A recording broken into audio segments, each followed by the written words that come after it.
Près de 2400 morts dus au virus Ebola en Afrique de l'Ouest. L'Afrique est en alerte. L'artiste Rire Couché s'invite dans la lutte. Les bureaux des services d'état civil pris d'assaut par élèves et parents d'élèves à la veille de la rentrée scolaire. Oscar Pistorius, coupable d'homicide involontaire. Le verdict est tombé ce vendredi. Voilà pour les titres. Madame, Monsieur, bonjour et bienvenue dans ce journal. Pas une édition, vous le savez, sans parler de la fièvre hémorragique à virus Ebola. La maladie continue de faire ravage en Afrique de l'Ouest. 2400 morts au moins selon les derniers chiffres de l'OMS. Pour prévenir le mal, la sensibilisation s'impose donc. En Côte d'Ivoire, on ne manque pas d'imagination à ce sujet. L'artiste Rire Couché propose une stratégie bien particulière, la météo de l'émergence. Connaît par Gassoro, Franck Wadio. Je touche du bois. Si jamais un cas suspect arrivait, ou bien tu suspectais une maladie, il faut appeler tout simplement le 101 à Korogo ou bien le 143 à Korogo. Ayam Sokoro, tu peux appeler le 101, tu peux appeler aussi le 143. Ne vous méprenez pas, ce n'est pas une présentation télévisée de la page à météo. Nous sommes au quartier Anoumabo dans la commune de Marcory.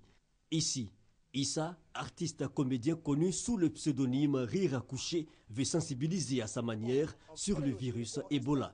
Il crée donc la météo de l'émergence. J'ai suivi le journal et j'ai vu vraiment Guinée, Sierra Leone, vraiment, et les images qui passaient, c'était vraiment terrible. J'étais dans les fauteuils et puis j'ai eu l'idée, il dit mais écoute, jusqu'à preuve du contraire, on parle, mais il faut quelqu'un quand même pour concrétiser cela, comme nous les comédiens, pour mener le message. Marié et père de 4 enfants, Rire Couché compte parcourir le district d'Abidjan pour expliquer l'importance des mesures prises par le ministère de la Santé et de la lutte contre le sida. Affaire d'Ebola là, c'est pas affaire de je suis ministre, je suis président de la République, je suis DG, je suis quoi. Tout le monde est concerné. Voilà pourquoi j'ai imaginé un peu, j'ai dit mais voilà, je vais essayer d'accompagner le ministère de la Santé et de la lutte contre le sida. Pour l'artiste né en 1965, le virus Ebola est réel.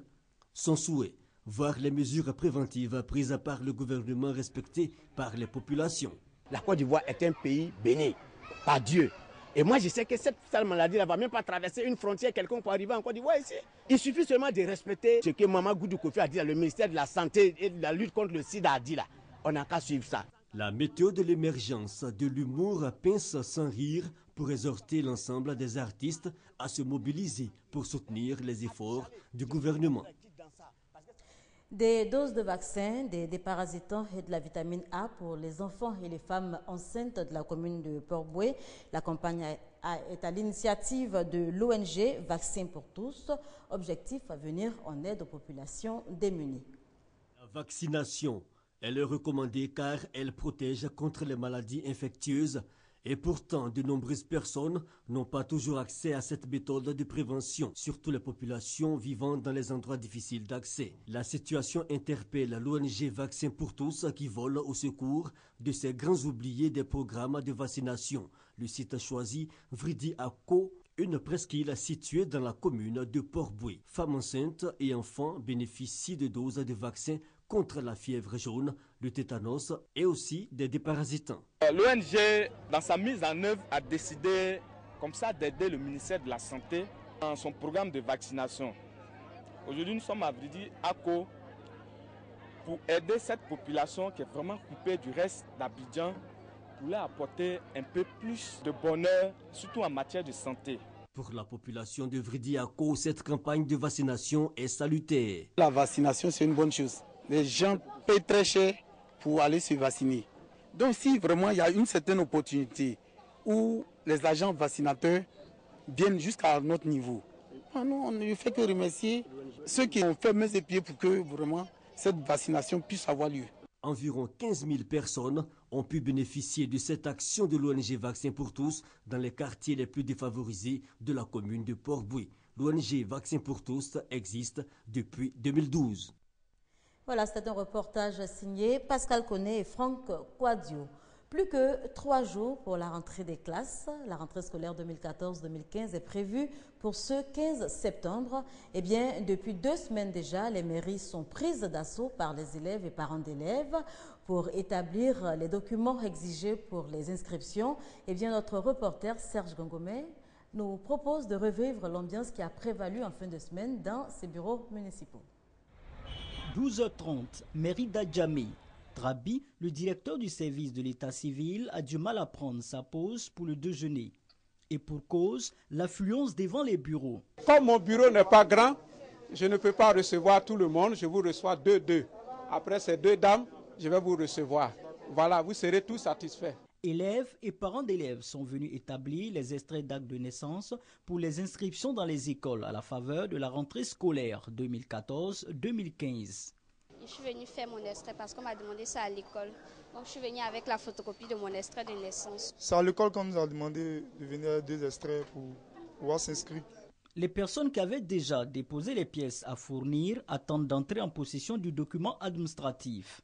Parmi ces dernières, Dame Kari Diatou Sissé. Elle est reçue par le directeur du service qui lui remet l'extrait d'acte de naissance de son fils. Les gens me disent, va ici. L'argent que j'ai fait au dehors, là, c'est trop. Ça va dans les 50 000 francs. Aujourd'hui, ils sont venus nous dire qu'il y a urgence pour eux. Donc, on a écrit le nom. Je suis très contente d'avoir les extraits pour mes enfants, pour qu'ils aillent à l'école. Tout comme le directeur du service de l'état civil, les autres agents ne peuvent s'offrir le luxe de la pause déjeuner. Ces derniers déplorent l'impatience des élèves. Ils sont impatients, ils sont stressés, chose normale, parce que là, en ce moment, la demande aussi est très forte. Cette affluence devant les bureaux du service de l'état civil de la mairie montre bien la détermination des élèves à remplir toutes les formalités en vue de reprendre le chemin des classes. Au service de l'état civil de la mairie d'Adjamé, ce sont plus de 300 extraits d'actes de naissance qui sont établis en 2 jours. Voilà, la reprise des cours, c'est donc dans 72 heures. Les vacances, en tout cas, auront été bien mises à profit par les enfants de la commune de Trècheville. Pendant 1 mois, ils ont été initiés à la lecture, à la peinture, au dessin et à bien d'autres disciplines. La première édition de Trèche Culture Loisirs 2014, un véritable succès, nous disent Konaté Moussa et Franck Kouadio. Après 1 mois d'activité, Trèche Culture Loisirs, première édition, connaît son apothéose. Chants, danse, exposition d'œuvres d'art et autres jeux ludiques. Que de bonheur pour les enfants qui ont livré leur savoir-faire artistique.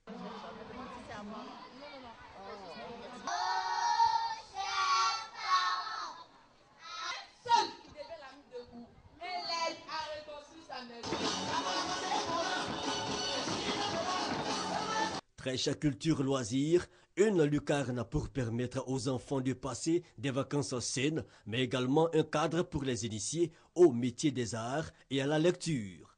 Trèche Culture Loisirs a été l'occasion de rencontres de différents arts. Un enfant de ce 1 avec des mots bien sentis a eu à présenter un ouvrage. Un autre est venu et a eu à nous faire une fiche de lecture. Ce sont des choses essentielles qui amènent les enfants à se construire pour demain.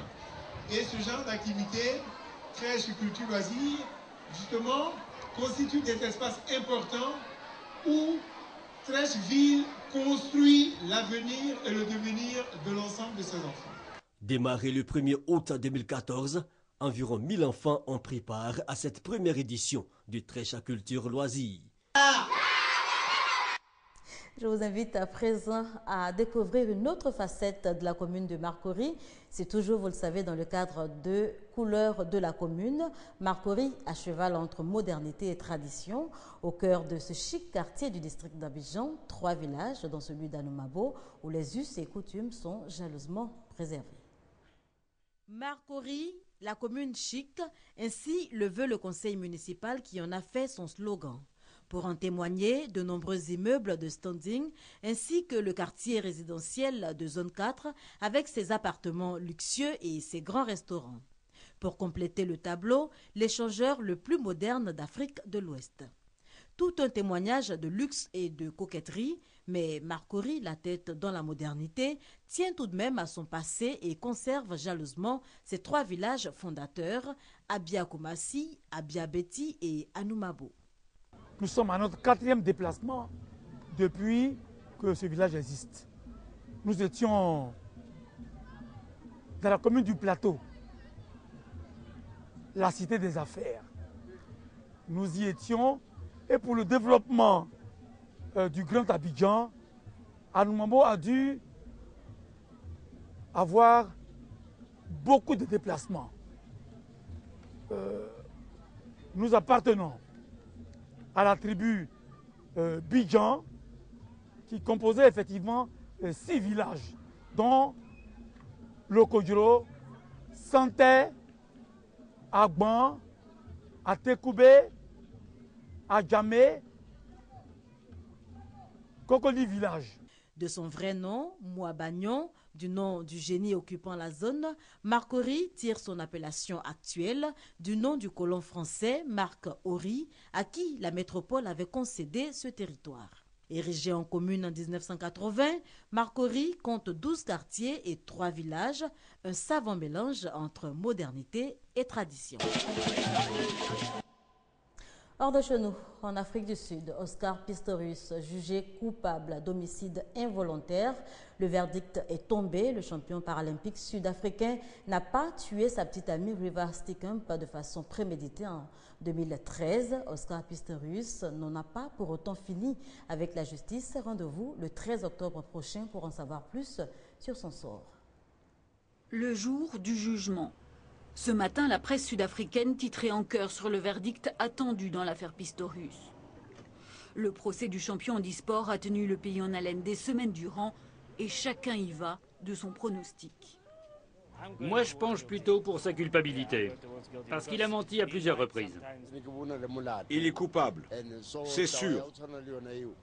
Ce qui s'est passé, ça a choqué toute l'Afrique du Sud. Au tribunal, la juge Thokozile Masipa débute la lecture de l'épais verdict par le rappel des charges, minutieusement, sans rien laisser au hasard comme à son habitude. Sur le banc des accusés, Oscar Pistorius ne peut contenir ses larmes. Il risque la prison à perpétuité si la justice le reconnaît coupable du meurtre avec préméditation de sa petite amie, Riva Steenkamp. Mais contrairement au parquet, la juge estime qu'il ne s'agit pas d'un meurtre, encore moins d'un meurtre avec préméditation. En clair, elle considère qu'Oscar Pistorius n'a pas tiré intentionnellement sur sa compagne, mais parce qu'il l'avait prise pour un cambrioleur et qu'il se sentait menacé.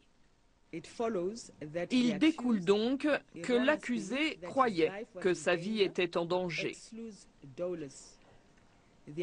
En conséquence, il ne peut être reconnu coupable de meurtre.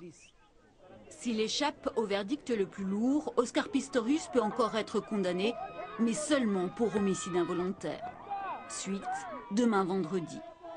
Mais déjà, avant même la fin du verdict, les premières critiques ont commencé à pleuvoir sur la juge Masipa. Et justement, ce vendredi, le verdict est tombé. Oscar Pistorius est jugé coupable d'homicide involontaire. Il sera situé sur son sort à partir donc du 13 octobre prochain. La lutte sera longue, mais pas question de lâcher prise. Barack Obama, le président américain, durcit le ton. Les frappes aériennes seront renforcées sur l'État islamique en Syrie. Déroulé sur la façade de la chaîne ABC en plein centre de New York, ou s'étalant à la une des grands quotidiens américains, la stratégie de Barack Obama contre les djihadistes de l'État islamique est désormais connue et inclut officiellement la Syrie. À la veille de la date symbolique du 11 septembre, l'intervention du président sur la ligne à suivre contre ceux qui ont égorgé 2 journalistes américains avait été précédée d'une réunion du Conseil national de sécurité. Des photos de cette réunion, rappelant celles lors de l'opération contre Ben Laden, ont même été diffusées pour accréditer l'idée d'une opération antiterroriste et non d'une guerre comme en Afghanistan ou en Irak. Dans un discours d'1 quart d'heure, Barack Obama a rappelé le rôle de première puissance mondiale des États-Unis et réaffirmé ses capacités à combattre, affaiblir et détruire l'État islamique. J'avais dit clairement que nous pourchasserons les terroristes où qu'ils se trouvent. Cela signifie que nous n'hésiterons pas à mener des actions contre l'EI en Syrie comme en Irak. C'est un principe central de ma présidence. Si vous menacez l'Amérique, vous ne trouverez aucun refuge. À la recherche d'une large coalition internationale, Barack Obama bénéficie d'ores et déjà du soutien des 2 tiers des Américains. Je pense qu'ils devraient être en train de bombarder la Syrie maintenant. Nous avançons en Irak, mais on devrait le faire aussi en Syrie parce que c'est là qu'ils sont basés.